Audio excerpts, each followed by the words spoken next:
Big दोस्तों, आइए चलिए एक नई एनर्जी, एक नई सुबह की तरह दोबारा शुरू करते हैं हमारा निफ्टी एनालिसिस की सीरीज को, जहां पर निफ्टी, बैंक निफ्टी और बाकी सभी एनालिसिस हम करते रहेंगे। साथ ही साथ स्टॉक्स का एनालिसिस भी लाना शुरू करेंगे, वीकली पर आपको रिकमेंड करना शुरू करेंगे हमारे बेस्ट स्टॉक्स। आइए सबसे पहले शुरू करते हैं आज निफ्टी की अंडरस्टैंडिंग से। फिलहाल सबसे पहले ले लेते हैं एक पायलट व्यू कि निफ्टी क्या चल रहा है और क्या पॉसिबिलिटीज है। देखिए, वन डे पर अगर आप देखेंगे पिछले कुछ दिनों में यहाँ पर एक शूटिंग स्टार का फॉर्मेशन हुआ था। उसके बाद में मार्केट कंटिन्यूअसली डाउन आ रहा है।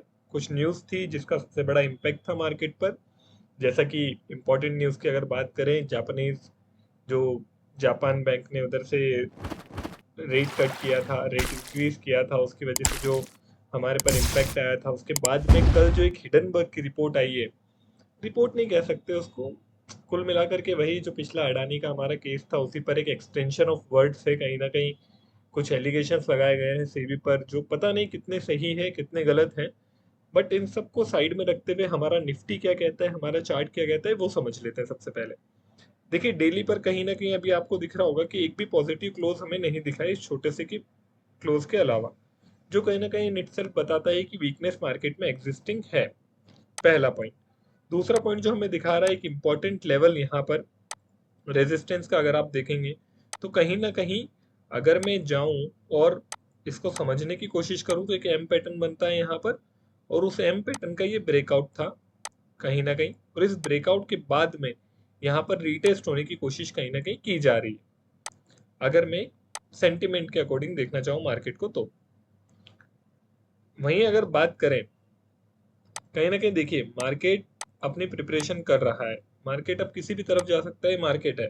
कल क्या होता है वो बहुत इंपॉर्टेंट होगा हमारे लिए। मंडे का मार्केट बहुत इंपॉर्टेंट इसलिए हो जाता है क्योंकि पहला तो हिडनबर्ग की जो रिपोर्ट अभी उन्होंने दोबारा एक्सटेंशन ऑफ वर्ड्स किया है, मार्केट उसको किस तरह से लेता है, कैसे उस पर रिएक्ट करता है, वो इम्पोर्टेंट होगा। तो फ्रेश पोजीशन अगर बनानी है तो थोड़ा रुकिए, अगस्त अगस्त वेट कीजिए, उसके बाद फ्रेश पोजीशंस का सोचिए। वहीं अगर अडानी में आपकी कोई फ्रेश पोजीशन है तो थोड़ा सिक्योर रहिए। उसके बाद में यहाँ पर निफ्टी के लिए अगर देखा जाए, यहाँ पर एक गैप डाउन, बहुत अच्छा गैप था यहाँ पर। तो कहीं ना कहीं अगर मान लीजिए कल ऐसा सिनेरियो बनता है कि बाय एनी चांस अगर निफ्टी हमें ओपन ऊपर मिलता है तो हमारे लिए ऊपर की तरफ जो एक रेजिस्टेंस होगा वो कहीं ना कहीं होगा 24,672 के नियर बाई का। यहीं पर एक रेजिस्टेंस यहाँ पर फॉर्म होना चाहिए। सेकंड जो है, अगर आप देखोगे फेयर वैल्यू गैप यहाँ पर बनता हुआ हमें दिखाई दे रहा है। प्योर यहाँ पर एक गैप की पोजीशन हमें दिखाई दे रही है इस जगह पर। और कितने पॉइंट्स का गैप है अगर पॉइंट्स में बात करें तो 24,461 से लेकर के 24,640 तक, जो कहीं ना कहीं 200-250 पॉइंट का गैप है, which easily can be covered by Nifty in one move. तो वो कोई बड़ी बात नहीं है। अगर वैसी कोई पोजीशन होती, वैसी कोई सिचुएशन होती है तो निफ्टी हमें क्या करना चाहिए, ऊपर ओपन दे, पॉजिटिव ओपन दे, और ऊपर की तरफ ट्रेल करना शुरू करे, यहाँ से एक रीटेस्ट ले, then it will come back. पहला सिनेरियो जो कि वेरी अनलाइकली है कल के मार्केट के लिए, इतने सारे सिनेरियोज को देखते हुए this is very unlikely scenario. हम हमारे टाइम फ्रेम को छोटा थोड़ा घटाते हैं और 4 आवर्स पे देखते हैं। 4 आवर्स पे कहीं ना कहीं मुझे क्या दिखाई दे रहा है, एक स्ट्रक्चर समझने की कोशिश करते हैं मार्केट का। मार्केट एक पॉइंट पर आता है रैली करके, वहां पर एक इंगल्फिंग कैंडल देता है, वहां से नीचे जाता है, दोबारा मार्केट उसको ब्रेक करने की कोशिश करता है, ब्रेक करता है, बट उसके बाद में थोड़ा बहुत सरवाइव करने के बाद में एक अच्छा, क्या कहते हैं इसको, अक्यूमुलेशन करने के बाद में, अच्छा यहाँ पर रुकने के बाद में मार्केट थोड़ा सा और ऊपर जाता है और भारी तरह से गिरता है। तो कहीं ना कहीं एक फॉल्स ब्रेकआउट क्रिएट करता है इस वाले पॉइंट का, यहाँ पर बायर्स को ट्रैप करता है। ट्रैप करने के बाद में अच्छा खासा नीचे की तरफ आ जाता है। सेम यहाँ पर भी हुआ है। यहाँ पर क्या होता है, मार्केट एक पॉइंट के लिए थोड़ा नीचे जाता है, इसको नीचे की तरफ तोड़ता है, और तोड़ने के बाद में क्या होता है, सस्टेन करता है, सीधा ऊपर आ जाता है, ऊपर जाता है, फिर अपने लेवल्स से रेजिस्टेंस लेता है, और इसी रेंज में घूमता रहता है 3-4 दिन तक। इस सिनेरियो में क्या होता है कि अगर हमें कोई भी एक फ्लैट ओपनिंग मिलती है या फिर बहुत कम नीचे की तरफ ओपनिंग मिलती है, इस गैप को मार्केट कवर करने की कोशिश कर सकता है बड़ी आसानी से। क्योंकि ये गैप अगर आप देखेंगे 24,321 से लेकर के 24,153 का, ये भी कोई 150 पॉइंट्स का गैप होता है कहीं ना कहीं, ये मार्केट इजीली कवर कर सकता है एक ही कैंडल में, एक ही शॉट में। This is very easy. आपको अगर नई पोजीशंस बनानी है, न्यू पोजीशंस अगर आपको क्रिएट करनी है, तो सबसे सही जो पैमाना होगा उसका वो यही होगा कि हमें एक 15 मिनट की कैंडल मिले, या तो 24,413 के ऊपर क्लोज देती हुई, या फिर हमें एक 15 मिनट की कैंडल मिले कहीं ना कहीं इस इन लेवल्स को तोड़ते हुए। कहीं ना कहीं अगर आप देखेंगे तो एक ट्रेंड लाइन यहाँ पर बनती हुई नजर आ रही, छोटी सी, बहुत मामूली सी ट्रेंड लाइन है। इसको तोड़ते हुए हमें क्लोज देखने को मिले तो हम अच्छा खासा एक टारगेट नीचे की तरफ देख सकते हैं 23,650 के नियर बाय का। ये हमारा फर्स्ट टारगेट होना चाहिए सेलिंग की तरफ,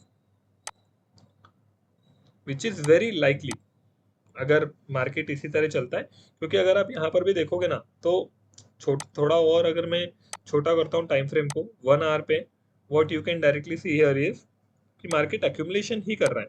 मार्केट में भी ऐसा कोई बॉम्ब ब्लास्टिंग नहीं है कि अगर मैं देखना चाहूँ कोई ब्लास्टिंग मूव दिया हो। यहाँ पर देखिए ये एक कहीं ना कहीं अगर देखोगे अगर आप तो इनवर्स फ्लैग का पैटर्न भी यहाँ पर बनता हुआ दिखाई दे रहा है, राइट।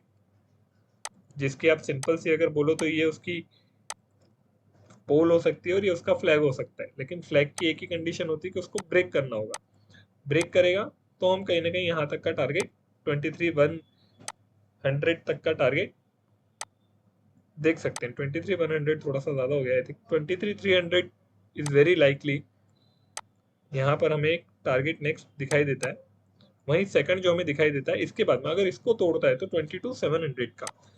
अभी ये नीचे की तरफ इतना देखने का केवल एक ही पर्पस है, कल मार्केट कैसे रिएक्ट करता है, बिकॉज वी डोंट नो कि मार्केट किस तरह से उस न्यूज को लेगा, कैसे उस सेंटिमेंट पर इफेक्ट करेगा, कैसे वो न्यूज मार्केट के सेंटिमेंट पर इफेक्ट करेगी। ये सब देखने वाली बातें होंगी।